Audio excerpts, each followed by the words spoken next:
Hola, bienvenidos a Observatorio Cotidiano.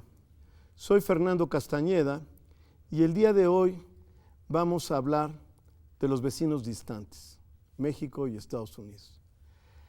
Y vamos a hablar de un tema muy específico, una propuesta de Comexi, del Consejo Mexicano de Asuntos Internacionales, que en este marco de grandes debates, de grandes discursos, de todo tipo de recomendaciones que hemos escuchado, de todo tipo de diagnósticos positivos y negativos, el grupo de trabajo de Comexi que hizo esta propuesta hace una propuesta puntual sobre cómo entrar en una negociación con el gobierno de Donald Trump. Nos acompaña para esta conversación Frania Duarte, que es miembro del Consejo Mexicano de Asuntos Internacionales y parte de este grupo de trabajo. Gracias por estar aquí. Gracias por la invitación. La maestra Consuelo Dávila, profesora de la Facultad de Ciencias Políticas y Sociales de la UNAM. Gracias, Consuelo. Contrario, gracias. Israel Hernández Seguín, que es subdirector del Consejo Mexicano de Asuntos Internacionales. Gracias, Israel, por estar aquí. Bueno, ¿cómo nace esta propuesta? ¿Cómo se concibe esta propuesta para, de alguna manera, hacer un plan, una serie de ideas primeras sobre cómo negociar con los Estados Unidos, ¿no? Bueno, ante la urgencia que de pronto tuvo la relación bilateral con la llegada del señor Donald Trump a la Casa Blanca y las inusitadas acciones que siguieron a las promesas de campaña, Comexi asociados de Comexi deciden formar un grupo de trabajo especial para empezar a contribuir en términos de cómo tendría que dirigir la negociación el gobierno de México. Y lo que se plantea es que México y Estados Unidos tienen una relación muy larga, profunda y robusta que sirve a los intereses económicos y de seguridad de ambos países. Entonces, en esta renegociación del Telecan, en realidad debía repensarse, debía meterse toda la relación, no solo el tema comercial, ¿no? Entonces fue el espíritu de los 12 puntos que publicó el grupo de trabajo. Ahora, si bien entiendo, esa es una primera propuesta, un punto muy importante que ustedes mencionan, además sugieren algo más en esta propuesta, que es el tema de la seguridad, digamos. Al tratar todos estos temas, en el punto 6, ¿no?, hablan de que la seguridad debe ser el eje rector, ¿no? Y hablar de seguridad en todos los ámbitos, digamos, en todos estos elementos, privilegiar el tema de seguridad, si entiendo bien la propuesta, ¿no? Así es. El tema es que hay una interdependencia mutua, es evidente, una interdependencia enorme. Y mientras México sea estable y próspero, Estados Unidos también va a ser estable y próspero. Decimos que tenemos que manejar esa carta, porque la seguridad social en México, la seguridad, por ejemplo, el tema migratorio, el tema del narcotráfico, que en Estados Unidos ven desde un enfoque de seguridad, todo eso ha sido en la relación una constante con la que se ha negociado y que en Estados Unidos les interesa que haya fronteras seguras, sobre todo a Donald Trump. Entonces creemos que no nada más debe abocarse al tema de comercio, sino al tema de seguridad también, porque una frontera segura con una frontera segura con México favorece a Estados Unidos. Un México estable favorece a Estados Unidos. Un México próspero favorece a Estados Unidos. Y también nos favorece a nosotros, pero todo depende de que ellos, en este momento, el gobierno de Estados Unidos, todo el equipo de Donald Trump, reconozca que la relación es interdependiente y que hay una necesidad mutua. Cuando se firmó el Telecan, yo recuerdo que se planteó una cosa parecida. De hecho, Donald Trump hablaba de que lo había firmado Clinton. Sí, Clinton lo firmó, pero realmente el tratado es de Bush y es una propuesta de Bush que trabajó muchísimo con Salinas de Gortari. Y uno de los temas que se decía entonces, que era una parte, digamos, que lo hacía muy provechoso, es que por el lado mexicano, digamos, esto iba a dar un giro a nuestra economía, tenía una serie de relevancias, pero por el lado norteamericano esto lo que tenía como prioridad no era tanto el beneficio económico que podían sacar de México, sino el tema de tener precisamente una frontera segura, un país estable y de alguna manera de poder atender de otra manera los asuntos de la frontera. Sin embargo, pasó una cosa, y es que los cárteles del narcotráfico, etcétera, digamos, no sé si esa seguridad ha mejorado o no ha mejorado. ¿Tú qué piensas, Consuelo? Bueno, yo creo que tocas algunos puntos muy importantes de la relación bilateral y efectivamente cuando se negocia el Tratado de Libre Comercio se piensa por parte de Estados Unidos en que el tratado va a disminuir la migración, va a generar empleos, exacto, ¿no? Y entonces eso va a reducir el paso de migrantes, pero también algo que Estados Unidos tenía muy presente era que iba a establecer un compromiso con México para la apertura económica y comercial, ¿no? Y algo que en ese entonces comentaba don Jesús Silva Herzog, ¿no?, que estuvo en Estados Unidos como nuestro representante, era que una vez que se abre la frontera, pues es una frontera que no se puede abrir para una cosa y cerrar para las otras, ¿no? O sea, es una frontera que se abre y se abre incluso para el crimen organizado. Entonces, yo creo que ahí, bueno, hubo a lo mejor demasiadas expectativas de parte de los Estados Unidos y la entrada en vigor del Telecán coincide con la crisis económica de México, que lejos de disminuir, por ejemplo, la fuga de mexicanos, ¿no?, pues la acrecienta, y por otro lado, pues también abarata, ¿no?, nuestros productos y por primera vez empezamos a tener una balanza comercial superavitaria. No teníamos dinero y vendíamos barato, ¿no? Claro. Entonces, y estaba el Telecán. Exacto. Para los jóvenes que a lo mejor no lo vivieron, el famoso error de diciembre, ¿no?, Ajá. que provocó esa recesión en México, se cayó como el 6% del PIB. Sí. Y es como entramos al Telecán en un contexto, pero eso permitió que las exportaciones crecieran exponencialmente, de una manera impresionante. Sí. En muy poco tiempo la economía mexicana se redefinió y empezamos a ser una economía exportadora muy poderosa. Ciertamente, eso es cierto que a veces se olvida a la gente toda esta cuestión, cómo fueron ocurriendo las cosas.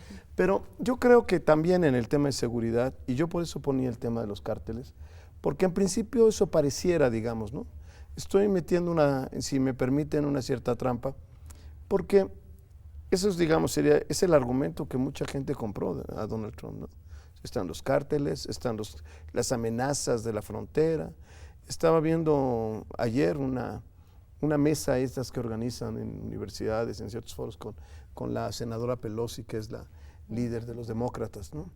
Y entonces un señor de Texas dijo, yo tengo un rancho ahí pegadito a la frontera, y me ha tocado ver cadáveres, me ha tocado ver no sé qué tanta cosa, un panorama de horror, digamos, pinta este señor en la frontera.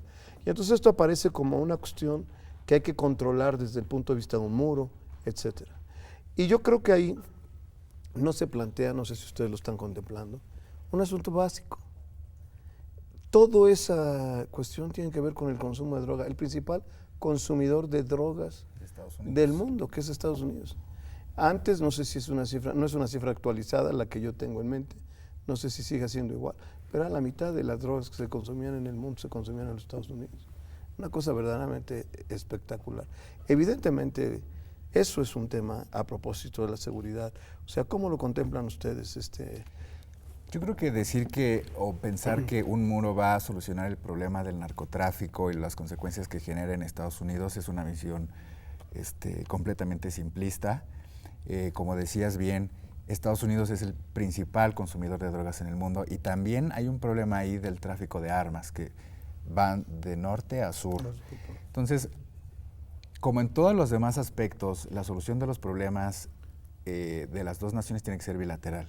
No puede ser un solo muro y que México resuelva el problema porque también está, como las cadenas globales de producción manufacturera, también el narcotráfico tiene sus propias redes de interconexión en ambos países, ¿no? Y yo añadiría además que no solo México se ha beneficiado en términos comerciales y Estados Unidos en términos de seguridad. Estados Unidos también ha tenido una enorme ventaja en términos de su competitividad al integrar cadenas de producción con México y con Canadá. Y yo sí enfatizaría que el gran argumento de que México se está llevando los empleos y nos está generando un déficit comercial desproporcionado es otra vez un argumento simplista. De los 500,000 millones que tiene Estados Unidos en déficit, solamente el 10% corresponden a México. Hay otros socios comerciales de Estados Unidos que representan 3 o 4 veces más ese déficit comercial, ¿no? Entonces, de ninguna manera es un tema que solo ha beneficiado a México, pero ahí sí hay un interés muy importante de Estados Unidos porque México siga siendo una especie de paraguas de seguridad, y por eso uno de los 12 puntos del grupo de trabajo de Comexi es, pues vamos a la negociación, insisto, llevando todos los temas, incluido el que más les importa a ellos, que es tener un México seguro. Una cosa que efectivamente también ustedes lo mencionan aquí es el hecho de que efectivamente ha ayudado, ¿no? Lo mencionan. El TLC ha ayudado a la competitividad en los Estados Unidos, y quizá la industria automotriz es un buen ejemplo, ¿no? En contra de que está quitando empleos, ayudó a una industria que estaba completamente quebrada, o a una buena parte quebrada frente a la competencia tanto europea como japonesa. Y lo ha permitido porque al final cuando sale más barato algunas piezas aquí que del otro lado, los hace más competitivos, ¿no? Que supongo que es lo que están ustedes poniendo aquí cuando hablan de estas cadenas y de que Estados Unidos también sufriría, ¿no? Así es. Y aparte el tema es que Donald Trump apeló mucho a esa población que se sentía olvidada, que se sentía marginada. Este fin de semana cayó a mis manos un libro muy interesante que escribió una socióloga estadounidense de Berkeley. Se llama Strangers in Their Own Land. Entonces resulta que estas personas, ella se fue a Luisiana rural a hacer un estudio de por qué esas personas que es la clase trabajadora de raza blanca, que defiende, que está en contra del aborto, que está en contra del matrimonio de personas del mismo sexo, pero que se han visto afectadas por políticas de los republicanos, ¿por qué siguen votando republicano? Y el tema es que ellos dicen que ya se sienten una minoría al ser criticados en la televisión, en los medios de comunicación, por estas mayorías, por estas ciudades más liberales que podrían ser San Francisco, que podría ser Nueva York, etcétera. Y Donald Trump, la manera en que él les habla y que describe esta socióloga es prácticamente, genera empatía a pesar de que él no provenga de la clase trabajadora. Él les habla en un lenguaje muy simplista, en un lenguaje que raya en el amarillismo, ¿no? Llega a un meeting diciendo, no, pues es que si a mí viene una persona a manifestarse de raza afroamericana, yo le respondo con golpes, o un inmigrante indocumentado. Entonces, creo que apeló mucho a esta base. Y creo que mientras él siga diciendo México se llevó los empleos, que no es cierto, digo, él tiene negocios en México, muchos de los productos que él hace se manufacturan en México, digo no todos, hay unos que sí se hacen en Estados Unidos, hay que decirlo, pero muchos se van a todo el mundo. Y la razón, porque la mano de obra es más barata aquí, porque si hicieran allá no serían competitivos. Tenemos que hacer un corte y regresamos sobre esto, por favor. Sí, claro, seguro.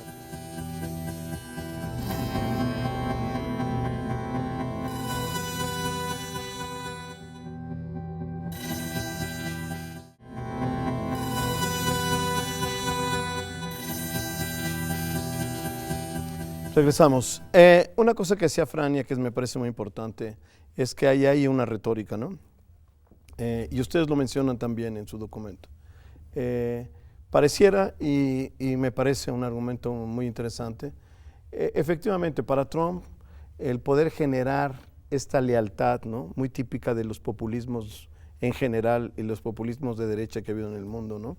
De generar esta confrontación con minorías internas o con otro tipo de nacionalidades, es una forma, digamos, de generar este tipo de populismos. Y ustedes dicen, pareciera para México, ¿no? Que México es fácil, ¿no? Ustedes mencionan así. Es una opción barata, o Trump así lo creyó, es una opción barata atacar a México, jugar estas banderas y generar estas lealtades, e incluso ganar las elecciones en buena medida por este tipo de formas de cohesión. Incluso los estudios que se han hecho sobre su manejo de redes, son redes muy cohesionadas, etcétera, ¿no? Y ustedes dicen algo que me parece muy importante. Dicen, sin embargo, no es tan fácil, ¿no? Al contrario, esa idea de que es fácil, y ya lo empieza a ver yo creo que Donald Trump, ¿no? Empiezan a ver esta pues que no es tan fácil, ¿no? Que tiene costos y costos muy altos. Y por eso otro de los puntos del grupo de trabajo es, México tiene una tarea pendiente que es buscar a quienes se han beneficiado de la relación bilateral con México, porque esos son los aliados naturales que eventualmente te van a servir en el diálogo en Estados Unidos, ¿no? Si no es un diálogo del gobierno mexicano, pero sin ninguna contraparte en Estados Unidos. Por eso también se vuelve barato atacar a México tan fácilmente. Sí. Y bueno, ya hay estados muy importantes, ¿no? Texas, creo que California, ¿no? En fin, ¿cuáles podrían ser las estrategias? Yo creo que es muy importante. Si el documento realmente plantea cosas interesantes, ¿no? Esto del tema de la seguridad me parece importante. La recuperación de ASPAN, del Acuerdo para la Seguridad y la Prosperidad en América del Norte, que después fue sustituido por la Iniciativa Mérida, es decir, empezó como un acuerdo que incluía temas de desarrollo, con temas de seguridad, e incluso temas de medio ambiente, y de repente pasó nada más a Iniciativa Mérida y a concentrarse en el tema del narcotráfico y el crimen organizado, ¿no? ¿Y qué contenía el ASPAN era una propuesta mucho más abierta, recuperaba algunos temas de cooperación para el desarrollo de los 3 países. Parecía que era un acuerdo que venía, digamos que nos venía muy bien, porque era un acuerdo que contemplaba muchos temas, a diferencia de lo que era el Telecán, ¿no? El Telecán es un acuerdo comercial y nada más, pero aparte del Telecán, pues vimos que hay muchos otros temas y muchos otros sectores que se ven como salpicados del Tratado de Libre Comercio, ¿no? Como la migración, como las redes académicas, como los aspectos ambientales sí venían dentro del Tratado de Libre Comercio, pero de todos modos, ¿no? Sí había una serie de acuerdos de cooperación que eran importantes y que estaban siendo considerados en ASPAN. Y de repente termina ASPAN y nos vamos nada más por Iniciativa Mérida. Y esto tiene que ver pues con lo que sucede a nivel internacional, ¿no? El tema del terrorismo, y lo que sucede también a nivel interno, ¿no? El tema de la seguridad y la violencia que se desata en México. Entonces yo creo que ahí son dos momentos que se unen y que tienen como resultado que se concentre la política, la relación bilateral y la política exterior de México y la de Estados Unidos en el tema de la seguridad, que fue lo que nosotros vimos pues durante prácticamente el periodo del presidente Calderón. Y uno de los objetivos fundamentales del gobierno de Peña Nieto fue terminar con esta predominancia, ¿no? Esta prioridad que se daba a los temas de seguridad y convertir la relación bilateral en términos de una agenda mucho más abierta, más amplia, que contemplara otra vez muchos otros temas, como otra vez el tema de comercio, la migración, las relaciones entre academias, empresarial, en fin, ¿no? Sí había una serie de temas que se querían incluir dentro de la agenda bilateral para que no se centrara en el tema de la seguridad, pero ahora, bueno, dados los acontecimientos recientes... Me pregunta qué tan viable es hoy. Pues, perdón, uno de los puntos de estos principios que proponemos es, bueno, si Trump dice el problema es la migración, pues propongamos entonces dar permisos temporales formales. O sea, y así controlas quién entra, quién sale, cuánto tiempo tiene que estar, ¿no? Entonces, creo que hay esa carta para negociar si es que el problema es la seguridad. Pero sí no hay que perder de vista que es una de las líneas que podemos tener con Trump que se enfoca en decir es que la seguridad es un problema, es que con el muro va a detener todo. Y es como dijo por ahí una funcionaria de Estados Unidos, tú construyes un muro de 15 metros y entonces va a haber una escalera de 16 metros, ¿no? Y esto no es como para decir, bueno, es que, más bien es para decir, el problema nunca va a acabar porque no se trata de un muro, ¿no? Bueno, incluso su secretario de Seguridad Interna dijo, cuando le preguntaron en la Cámara, ¿no? Bueno, no es suficiente, ¿no? Se necesitan otras cosas, ¿no? Sí, eso está claro. El carácter simbólico que tiene esta cuestión. Ahora, la cuestión es, partiendo de esta cuestión, digamos, la negociación se ve difícil. ¿Por qué? Porque yo creo que ustedes lo perciben bien.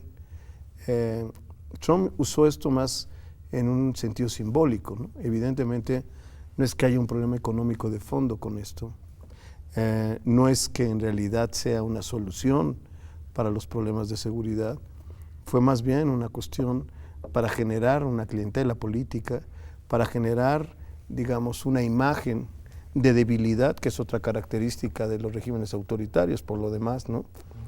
Generan una idea de crisis en un país que no estaba en crisis, que se estaban generando empleos, y una imagen de desasosiego que a lo mejor tenía que ver con estos sentimientos de algunas gentes en algunos estados, pero que no, en realidad era el diagnóstico que se podía tener de los Estados Unidos. Y en ese contexto, yo me pregunto, digamos, estas herramientas, México está entrando en una cuestión realista, mientras que el presidente está jugando de los Estados Unidos con una cuestión más bien de imágenes y de símbolos, más quizá orientados a su propio país.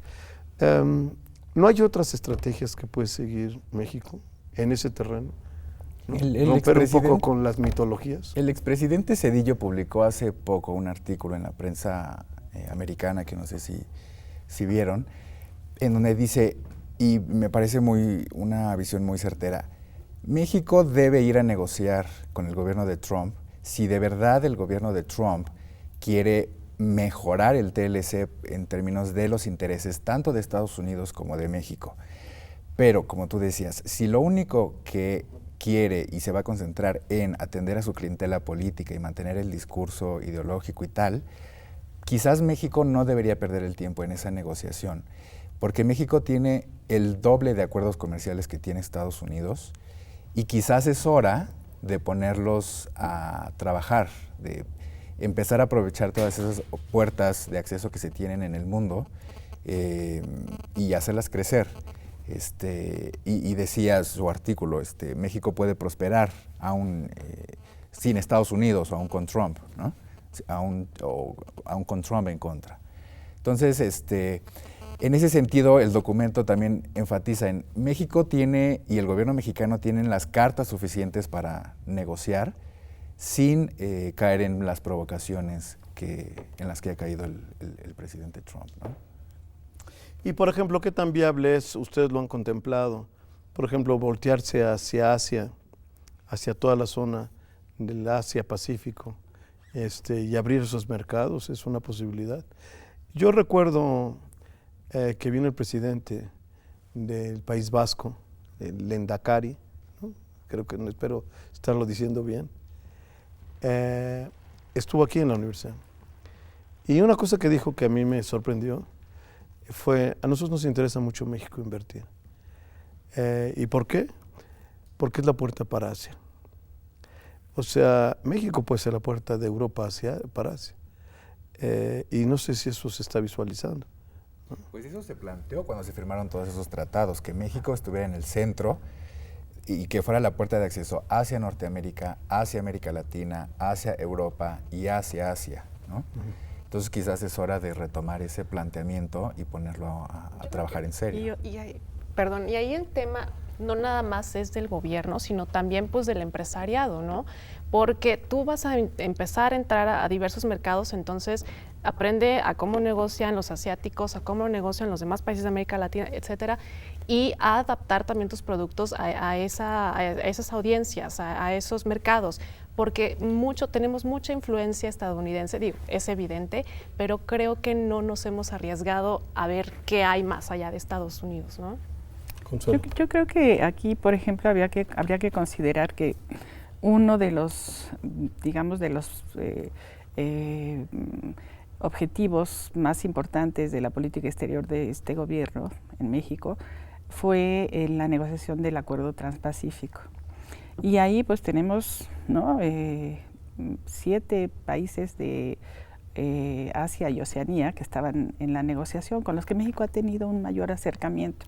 Yo creo que eso, a pesar de que ahorita el Acuerdo Transpacífico parece que murió o que está por morir, eso abre una serie de posibilidades porque ya hay un acercamiento con esos países.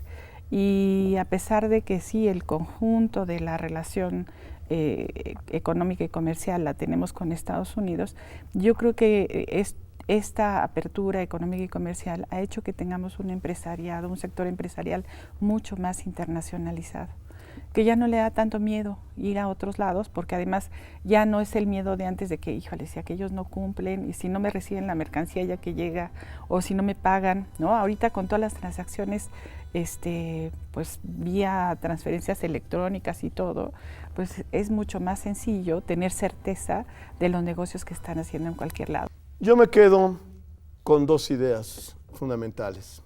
La primera es que se acabó el momento del estridentismo y que ahora hay que pensar de manera concreta, específica, sobre las estrategias que debe seguir México. Y la segunda es que México tiene que buscar otros horizontes, moverse en otros territorios y buscar otras alternativas.